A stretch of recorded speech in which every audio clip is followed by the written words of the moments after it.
আল্লামা মুফতি আরিফ বিন হাবিব, আমরা সবাই জানি তিনি অনবরত বলতে থাকেন এবং তার প্রত্যেকটা কথাই, প্রতিটা আলোচনাই সবসময় দলিল নির্ভর, হাদিস নির্ভর। আল্লাহ পাকের কুদরতের এক নিদর্শন। এই জামানাতেও কি পরিমাণ মেধা, স্মৃতিশক্তি! 1450 বছর পরেও রাসূলুল্লাহ সাল্লাল্লাহু আলাইহি সাল্লামের হাদিস কি পরিমাণ মুখস্থ করতে পারে কেউ, এটার একটা নমুনা উনি। আমার অনুরোধ, আমরা যারা প্যান্ডেলে বসলাম তারা হাতে ধরা এই মোবাইলগুলো পকেটে নিয়ে নেন, ভালো হবে। আপনি হাতে ধইরা রেকর্ড করার কোনো দরকার নেই। রেকর্ড করার জন্য কি পরিমাণ স্ট্যান্ড দেখছেন না, ডাইনে বামে। অতএব রেকর্ড করার জন্য ব্যাপক ব্যবস্থাপনা আছে। এই ছেলেরা, এরাও কিছু নওজোয়ান, এগুলা সারাক্ষণ কষ্ট করে, আলেমদের পিছনে পিছনে দৌড়ায়, বিভিন্ন মাহফিলে রাত দিন, বৃষ্টি গরম সব অপেক্ষা করে ছুটে ওলামায়ে কেরামের বয়ান রেকর্ড করে সারা পৃথিবীময় বাংলা ভাষাভাষী মুসলমানদের কাছে পৌঁছায়। যদি আল্লাহর সন্তুষ্টির জন্য করে, নেকির আশায় করে, তো ইনশাল্লাহ এরা প্রত্যেকেই লাভবান হবে। এই জন্য ভাই আমার অনুরোধ, আমি তো যেহেতু আমরা কুমিল্লার, আমরা স্থানীয়, এই জন্য পরবর্তী তিনজন উপযুক্ত হক্কানি রব্বানি আলেম আসবার আগেই আমি আবার ভূমিকা স্বরূপ এই কথাগুলো বলে নিব। হই হুল্লোড় চিৎকার চেঁচামেচি না করে আন্তরিকতা নিয়ে ওনাদের বয়ান ইনশাআল্লাহ আমরা সকলেই মিলে শুনবেন। ঠিক আছে ইনশাআল্লাহ? আল্লাহ তাআলা আমাদেরকে তৌফিক দান করেন, কবুল করেন। কোরআনুল কারীমের 25 নম্বর পারা, কোরআনুল কারীমের 43 নম্বর সূরা, সূরাটার নাম সূরায়ে যুখরুফ। এই সূরার 4টি আয়াত, 67, 68, 69, 70, এই 4টি আয়াত আমি আপনাদের সামনে তেলাওয়াত করেছি। ইনশাআল্লাহ মুহতারাম হযরত মাওলানা মুফতি আরিফ বিন হাবিব তিনি কিছুক্ষণ পরেই চলে আসবেন, বয়ান করবেন। এই জন্য যেটুকু সময় পাওয়া যায় উনি আসতে আসতে এই অল্পটুকু সময় আমি ইনশাআল্লাহ এই 4টা আয়াতকে সামনে রেখে অল্প কিছু কথা আমরা আরজ করতে চাই। আল্লাহ তাআলা আমাদেরকে তৌফিক দান করেন। আল্লাহ পাক রব্বুল আলামিন ইরশাদ করছেন, আল আখিল্লাউ ইয়াওমাইদিন বা'দুহুম লিবা'দিন আদুউন ইল্লাল মুত্তাকিন। আল্লাহ তাআলা এই 67 নম্বর আয়াতে বলতেছেন, দুনিয়ার মধ্যে যত বন্ধুত্ব আছে, আল আখিল্লাউ অর্থ হলো বন্ধুগণ, পরস্পরের মধ্যে যত বন্ধুত্ব আছে সমস্ত বন্ধুরা ইয়াউমাইদিন, সেদিন কিয়ামতের দিন হয়ে যাবে, বা'দুহুম লিবা'দিন আদুউন, একে অপরের শত্রু। বন্ধুগণ, দুনিয়ার বন্ধুত্বপূর্ণ যারা বন্ধু, একজন আরেকজনের বন্ধু, এই বন্ধুরা সেদিন কবর, হাসর, আখেরাতে হয়ে যাবে বা'দুহুম লিবা'দিন আদুউন, একে অপরের শত্রু। আদুউন মানে শত্রু, শত্রু হয়ে যাবে। ইল্লাল মুত্তাকিন, তাহলে দুনিয়ার বন্ধুত্ব কি মোটেই টিকবে না? তো আল্লাহ তাআলা বলেন হ্যাঁ টিকবে। কবরে, হাসরে, আখেরাতে ওই বন্ধুত্ব টিকে থাকবে, বন্ধুত্বই থাকবে, শত্রু হবে না। তাদের মাঝে যারা ছিল মুত্তাকি, যাদের বন্ধুত্ব সম্পর্ক তাকওয়ার ভিত্তিতে, তাকওয়ার ভিত্তিতে, ঈমান আমলের ভিত্তিতে, আখেরাত পরকালের ভিত্তিতে একজন আরেকজনের সাথে সম্পর্ক ছিল এই উদ্দেশ্যে যে একে অপরকে আখিরাতের পথ দেখাবে, নেক কাজের পথ দেখাবে। স্বামী স্ত্রীর সম্পর্ক, সেটাও গভীর বন্ধুত্ব। তো স্বামী স্ত্রীকে নেক কাজে, আখিরাতের বিষয়ে উৎসাহিত করে, স্ত্রীও স্বামীকে নেক কাজে উৎসাহিত করে। ঈমান আমলের আখিরাত পরকালের দিকে সহযোগিতা করে। এই যে একে অপরের এই সহযোগিতা, তাকওয়ার সম্পর্ক, এটা আল্লাহ তাআলা বলেন এই সম্পর্কটা টিকে থাকবে কবরেও, হাসরেও, আখিরাতেও, জান্নাতেও। এরা বন্ধুই থাকবে, স্বাভাবিক চলমান বন্ধুত্ব। যুবক হোক, বৃদ্ধ হোক, জীবন চলার পথে যার সাথে যার সম্পর্ক, এটাও যদি হয় একে অপরের প্রতি আখিরাত পরকালের ব্যাপার, আখিরাত পরকালের বিষয়ে। সমবয়সী বন্ধু একজন আরেকজনকে নামাজের কথা মনে করায়, একজন আরেকজনকে চরিত্রের কথা মনে করায়, একজন আরেকজনকে গুনাহ থেকে বাঁচবার প্রেরণা দেয়। দোস্ত, তুই আমরা একসাথে চলি, এত বড় মিথ্যা কথাটা কেন বলি? দোস্ত, আমরা একসাথে এত বড় চুরি কেন করলি? কেন তুই জুয়ার আড্ডায় যাও? কেন তুমি মদের আড্ডায় যাও? এই মনে করেন এরকম গুনাহ থেকে বাঁচাইতে চায়, নেক কাজে উৎসাহিত করে। চলো না নামাজ পড়ি, চলো ওলামায়ে কেরামের কথা শুনি, চলো কোরআনুল কারীম তেলাওয়াত করি। এই মনে করেন এরকম যত কিছু নেক কাজের সহযোগিতা, সম্পর্ক, আন্তরিকতা। আল্লাহ তাআলা বলেন এই বন্ধুত্ব এটা কোনোদিন শেষ হবে না, কবরেও না, হাসরেও না, দুনিয়াতেও না, একেবারে আখিরাতেও না, জান্নাতেও না। কিন্তু গুনাহের কাজের বন্ধুত্ব, বিড়ি আমনের, ম্যাচলাইট ওনার, এই যে সম্পর্ক, বুঝেন নাই?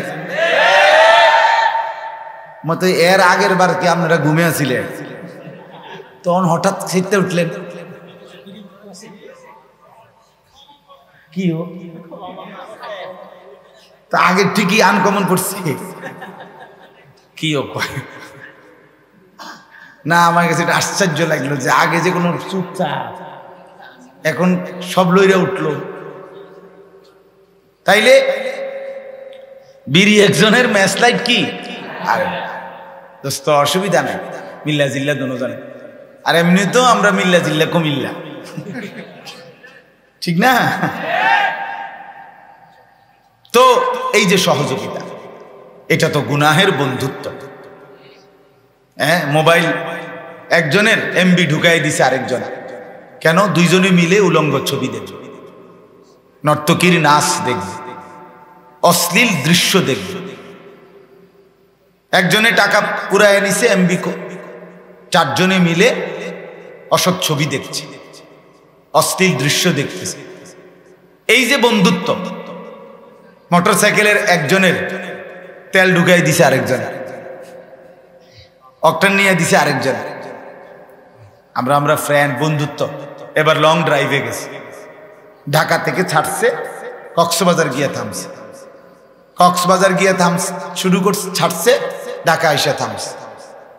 বর্তমান সময়ের একটা উঠতি বয়সের তরুণ যুবকদের একটা নতুন অসভ্যতা, এটা যে অসভ্যতা, বর্বরতা, এটা কোনো যুবতী কন্যা, কারো মেয়ে, কারো বোন, তাকে মোটর সাইকেলের পিছনে করে লম্বা পথ কোথাও নিয়ে যায়।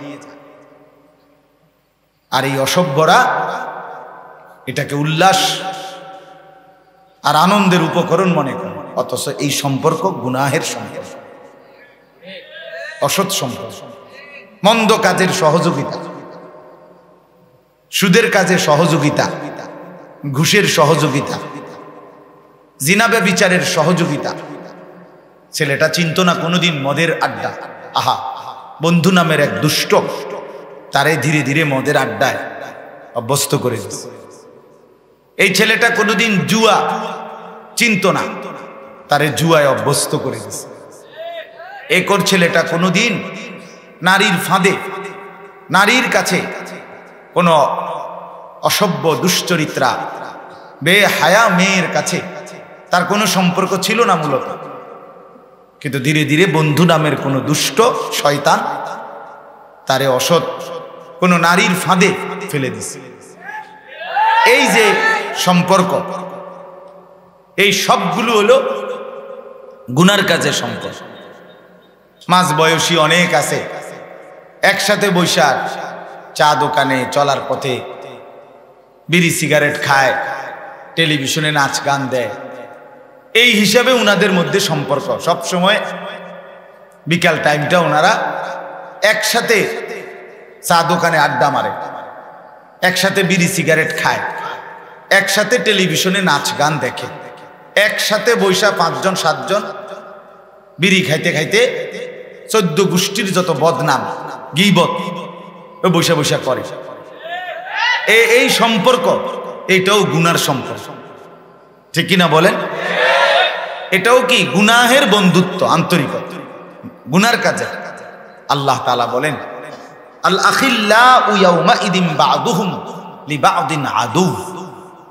এই যতগুলো বন্ধুত্ব আছে এর মধ্যে একমাত্র ঈমান আমলের বন্ধুত্ব ছাড়া একজন আলেমের সাথে সাধারণ একজন মুসলমানের সম্পর্ক ঈমান আমলের সম্পর্ক,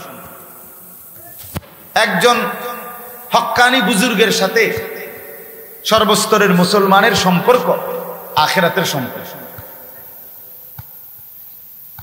হালাল কাজের সম্পর্ক। এই জন্য যত বন্ধুত্ব, তাকওয়ার বন্ধুত্ব, ঈমান আমলের বন্ধুত্ব, আখিরাতের বন্ধুত্ব, নেক কাজের বন্ধুত্ব, আল্লাহ বলেন এরা ছাড়া বাকি সমস্ত সম্পর্ক, বন্ধুত্ব, পরিচয় সব কিয়ামতের দিন এবং কবরে থেকেই এরা একে অপরের শত্রু, দুশ্মন হয়ে যাবে। দুশ্মন ক্ষতি হবে। এক বন্ধু আরেক বন্ধুর শত্রু হবে। এখন সেই শত্রু হইয়া কি ক্ষতি করবে এটাই শোনেন, তাইলে বুঝবে। নেক কাজের বন্ধুত্ব পরকালের উপকার কি হবে, আর গুনার কাজের বন্ধুত্ব সম্পর্ক এটাও কি ক্ষতি করবে, এটা তাফসীরের মধ্যে এই আয়াতের তাফসীরে স্পষ্ট করে লেখা আছে। হযরত আলী রাদিয়াল্লাহু তাআলা আনহু বলেন, আলী রাদিয়াল্লাহু তাআলা আনহু এই আয়াতের তাফসীরে ব্যাখ্যা করছেন, দুনিয়ার মধ্যে 2টা বন্ধুত্ব, একটা হলো নেক কাজের বন্ধুত্ব, আরেকটা হলো গুনাহের কাজের কি বন্ধুত্ব। হযরত আলী রাদিয়াল্লাহু তাআলা আনহু বলেন, প্রথমত নেক কাজের 2 বন্ধু, তো এই 2 বন্ধুর মধ্যে একজন ইন্তেকাল করছে, মারা গেছে, তাকে কবরে দাফন করা হলো। এখন মুনকার নাকির ফেরেশতা এসে তাকে 3টা প্রশ্ন করলো, প্রশ্নের জবাব সে ঠিকমতো দিতে পারল। আল্লাহ তাআলার পক্ষ থেকে তখন ফেরেশতাদেরকে বলা হবে ওয়াফতাহু লাহু বাবান ইলাল জান্নাহ, আমার এই নেককার বান্দার জন্য কবরে তার সামনে জান্নাতের দরজা খুলে দাও। এই লোকটা জান্নাতের দরজা যখন খুলে দিবে, জান্নাতের দৃশ্য, নাজ ও নিয়ামত সচক্ষে দেখবে। আর আল্লাহর পক্ষ থেকে ফেরেশতারা তাকে বলবে হাদা মাকআদুক, এটাই তোমার ঠিকানা, এটাই তোমার আগামী দিনে গন্তব্যস্থল, এখানেই তুমি ঢুকবা, যাবা।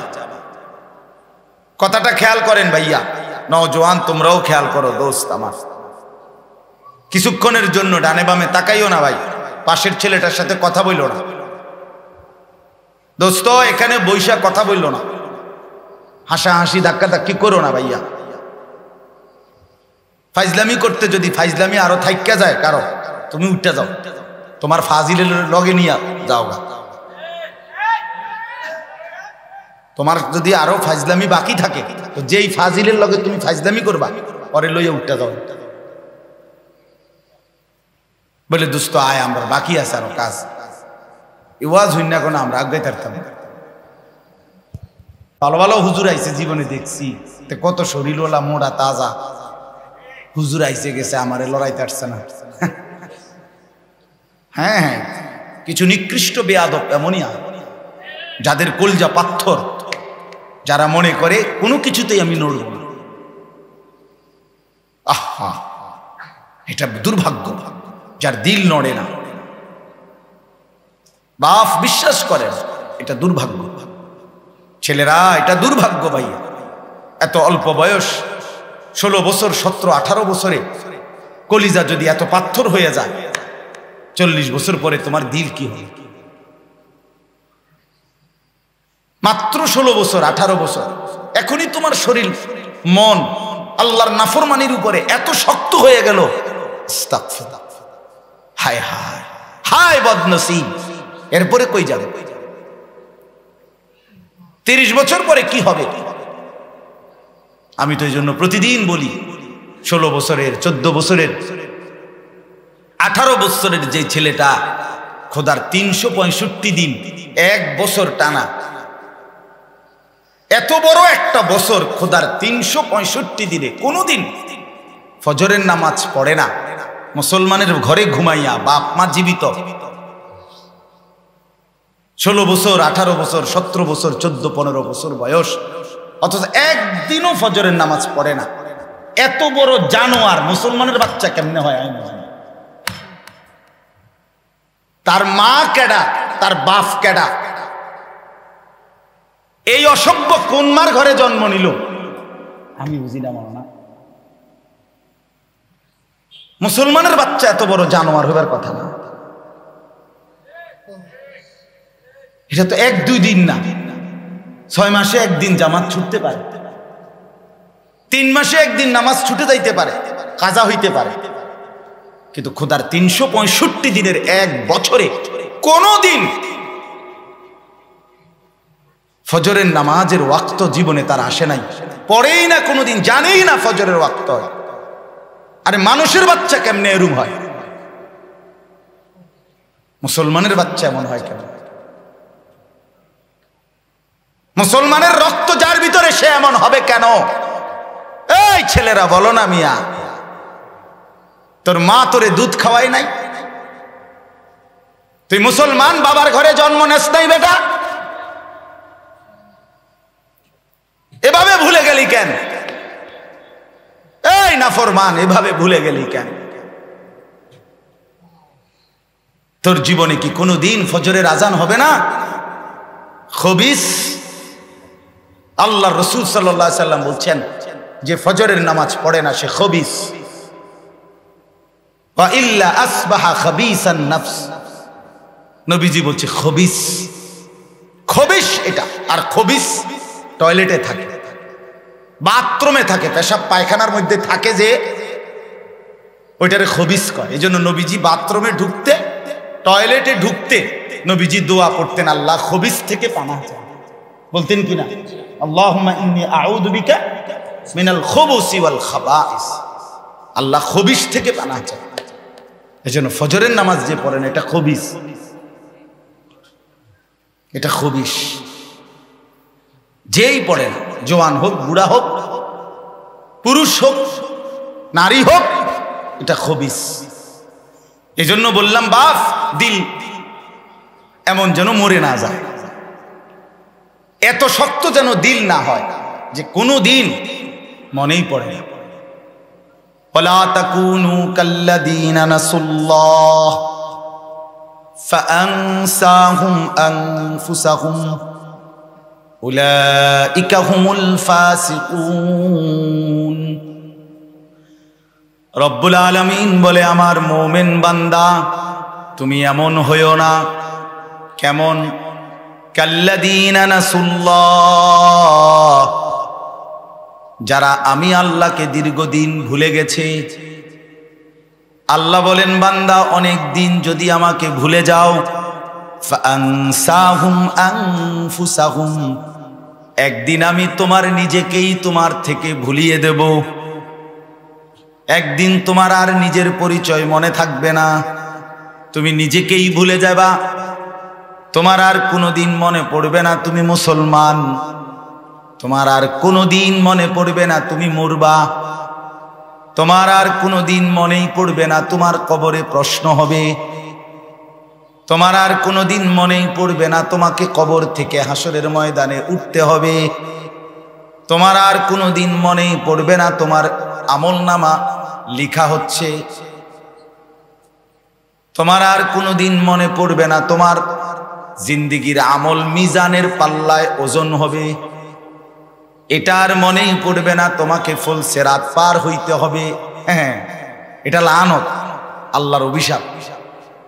আল্লাহ তাআলা বলে তুই আমারে অনেকদিন ভুলে গেলি না ফরমান, ঠিক আছে এবার আমি তোকেই ভুলাই দিলাম।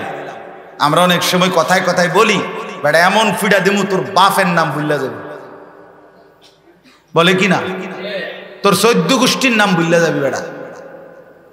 এ আল্লাহ বলছে নাফরমান তুই আমাকে ভুলে গেলি না, 1 বছরও মনে পড়লো না, 6 মাসেও মনে পড়লো না, ঠিক আছে আমি তোরে তোর আত্মপরিচয়, তোর বংশ পরিচয়, তোর রক্তের পরিচয়, তোর জন্মের পরিচয় ভুলে দেব।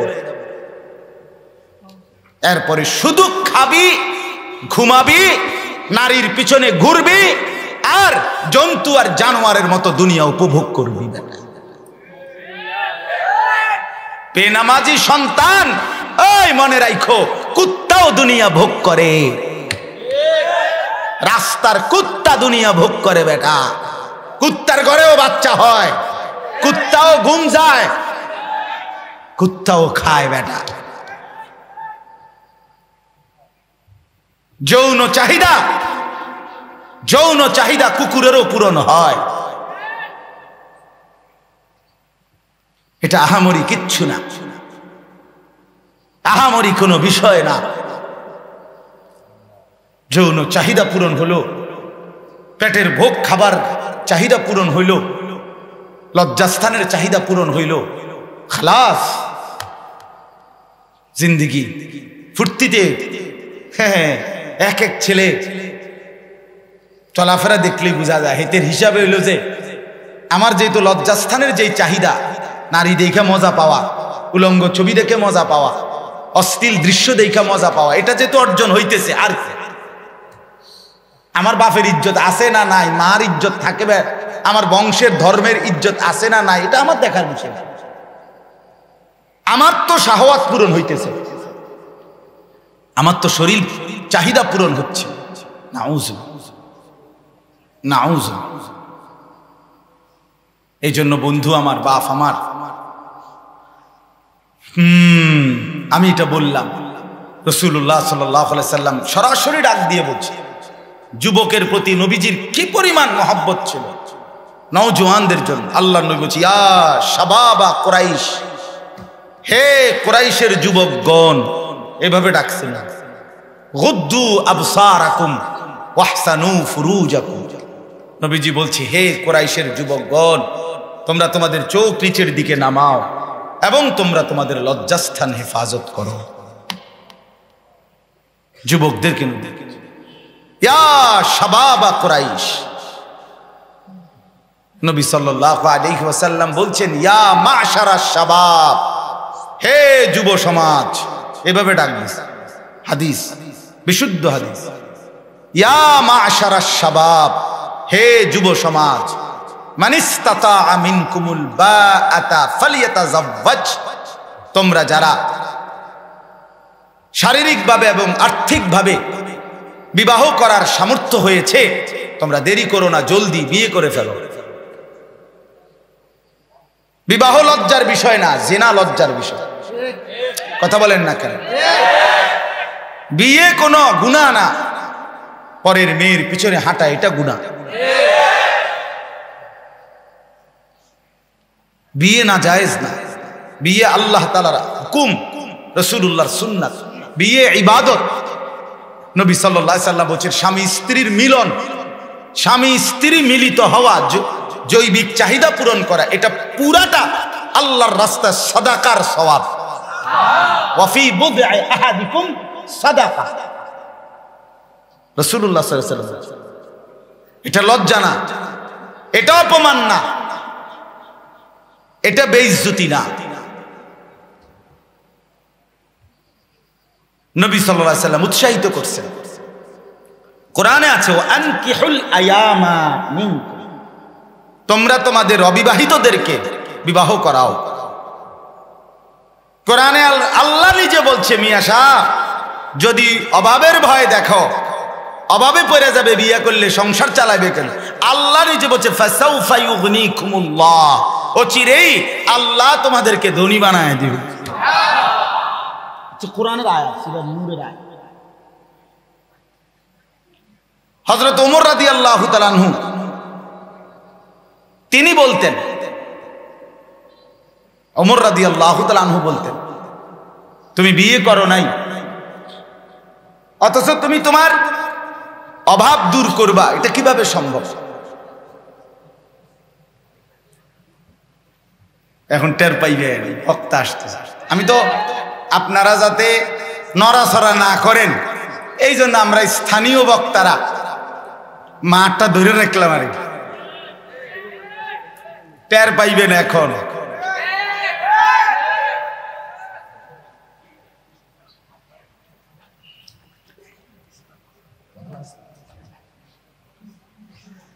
মাশাআল্লাহ, নাম বলার কোনো দরকার আছে নি?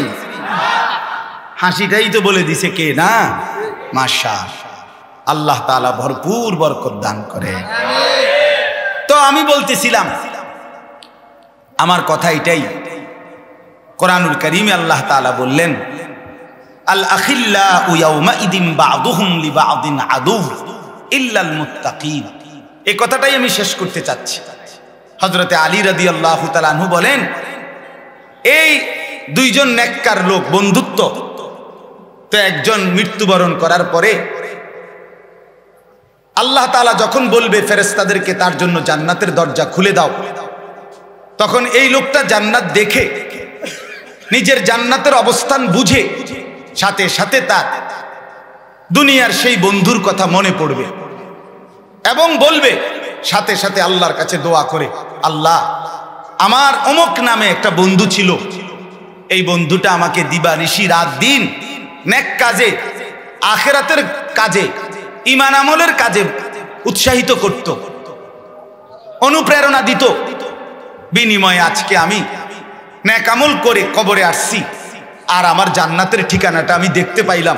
আপনার কাছে ফরিয়াদ, আপনি আমাকে আমার সেই বন্ধুটাকে মৃত্যু পর্যন্ত হেদায়েতের উপরে রাখেন এবং আমার মতো কবরেও এমন জান্নাতের দৃশ্য তাকে দেখাইয়েন। আল্লাহ তাআলা তখন সরাসরি বলবে এই কবরের বান্দাকে, হে আমার বান্দা, অচিরেই আমি তোমার সেই বন্ধুকে এই কবরে তোমার সাথে এমন অবস্থায় দেখা করাবো যখন তোমরা দুইজন, তুমি তোমার বন্ধুকে দেখে শুধু হাসবা, মোটেই কাঁদবা না। সাথে সাথে হযরত আলী রাদিয়াল্লাহু তাআলা আনহু বলেন, দুনিয়ার মধ্যে যেই দুই বন্ধুর মধ্যে সম্পর্ক ছিল গুনার সম্পর্ক, নাফরমানের সম্পর্ক, ওই যে বললাম বিড়ি একজনের, ম্যাচলাইট আরেকজনের, মনে আসেনি? মোটরসাইকেলের একজনের অকটেন ঢুকাই দিছে আরেকজনে, মোবাইল একজন এমবি দিছে আরেকজন, এই যে সম্পর্ক। দোস্ত আমি আছি না, আমি থাকতে ফ্রেন্ড, বন্ধু বন্ধুর জন্য যদি আমরা কিছু না করতে পারি, আমার টাকা যদি তোর উলঙ্গ ছবি দেখার জন্য খরচই করতে না পারি, তোর মোবাইলে যদি এমবি দিতে না পারি, তা আবার বন্ধু কি? আর একসাথে চলি আমরা, তুমি জুয়া খেলবা, আমি টাকা দিতে থাকতাম না, তাহলে আর ফ্রেন্ড হলাম কেন?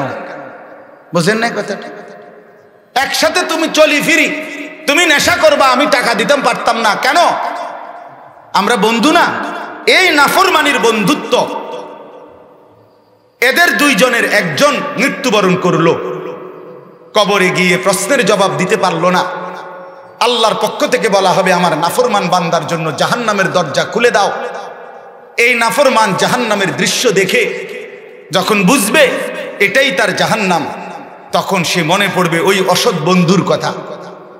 তাফসীরে লিখছে এই লোকটা তখন ওই আল্লাহ তাআলার কাছে দোয়া করবে, এই নাফরমান আল্লাহর কাছে কবরে দোয়া করে বলবে, আল্লাহ আমার একটা বন্ধু ছিল যে দিবানিশি আমাকে গুনাহের কাজে, মন্দ কাজে উৎসাহিত করত, সহযোগিতা করত, এমনকি এই আখিরাত হবে না, কবর হবে না, আপনি মাওলার সামনে যেতে হবে না, এটাই আমাকে দিবানিশি বলতো মাওলা। আজকে তারই প্ররোচনায়, তারই উৎসাহে আমি দিবানিশি গুনাহের কাজ করে আজ আমি এই অন্ধকার কবরে জাহান্নামের দৃশ্য দেখলাম এবং আমি বুঝলাম এই জাহান্নাম আমার ঠিকানা।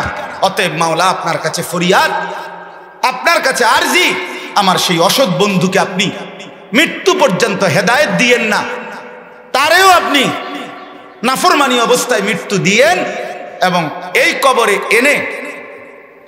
কবরে এনে আপনি তাকে আমার মতো পরিণতি করাইয়া এই জাহান্নাম দেখাইয়েন। তখন আল্লাহ তাআলা বলবে, হে বান্দা, অচিরেই তোমার সেই নাফরমান বন্ধুকে আমি তোমার সাথে একই পরিণতিতে এই অবস্থাতেই তোমার সাথে সাক্ষাৎ করাবো। নাউযুবিল্লাহ। কথা আমার শেষ বাপ। অতএব আজকের এই যুব সমাজ, নওজোয়ান সাথীরা, দোস্ত আমার, বন্ধু আমার, প্রিয় ভাই আমার এটা ফরিয়াদ, আমার এটা আহ্বান, তুমি নিজেও নষ্ট হইও না, তুমি কাউরে নষ্ট করো না, তুমি কাউরে চরিত্রহীন বানাইও না, তুমি কাউকে মদ, জুয়া, জিনা, ব্যভিচারের আড্ডায় নিও না, তুমি কারো জিন্দেগি বরবাদ করো না, আখিরাত নষ্ট করো না, বরং সবাই মিলে একে অপরকে নেক কাজের প্রতি উৎসাহিত করি। আজকের যুবকরা আলহামদুলিল্লাহ অনেক মেহনত করে, আমি সব জানি, শুনছি, এবং আমি এই গ্রাম সম্পর্কে, এই গ্রামের সার্বিক হালাত সম্পর্কে বিস্তারিত জানি, ইতিপূর্বে বারবার আসছি। অতএব যেই যুবকরা আজকে নওজোয়ানরা এত সুন্দর, বাংলাদেশের শ্রেষ্ঠ, আমি আগেই বলছি, আমাদের মোহতারাম হযরত মাওলানা মুফতি আরিফ বিন হাবিব, তিনি আসবার আগেই আমি যা বলার আপনাদের কাছে বলেছি, উপযুক্ত এই তিনজন প্রখ্যাত বুজুর্গ, বর্তমান সময়ের সকলের শ্রদ্ধেয় প্রিয় আস্থাভাজন আলেমে দ্বীন, ওনাদেরকে এনে আনবার চেষ্টা করছে নওজোয়ান ছেলেরা। আল্লাহ তাআলা তাদের এই মেহনত, তাদের এই চেষ্টাকে সর্বোত্তম বিনিময় দান করেন। বাকি যুবকরাও তাদের থেকে শিক্ষা নিয়ে সবাই মিলে এলাকা, সমাজ, গ্রাম, পাড়া, মহল্লা উত্তম আখলাক দ্বারা, উত্তম জিন্দিগি দ্বারা গড়বার চেষ্টা করি। একে অপরকে ঈমান আমলের কাজে, আখিরাতের কাজে উৎসাহিত করি। আল্লাহ তাআলা আমাদেরকে তৌফিক দান করেন, কবুল করেন। সকলেই বলেন আমিন। সুবহানাল্লাহি ওয়া বিহামদিহি, সুবহানাকাল্লাহুম্মা বিহামদিকা, আশহাদু আল্লা ইলাহা ইল্লা আনতা, আস্তাগফিরুকা ওয়া আতুবু ইলাইক।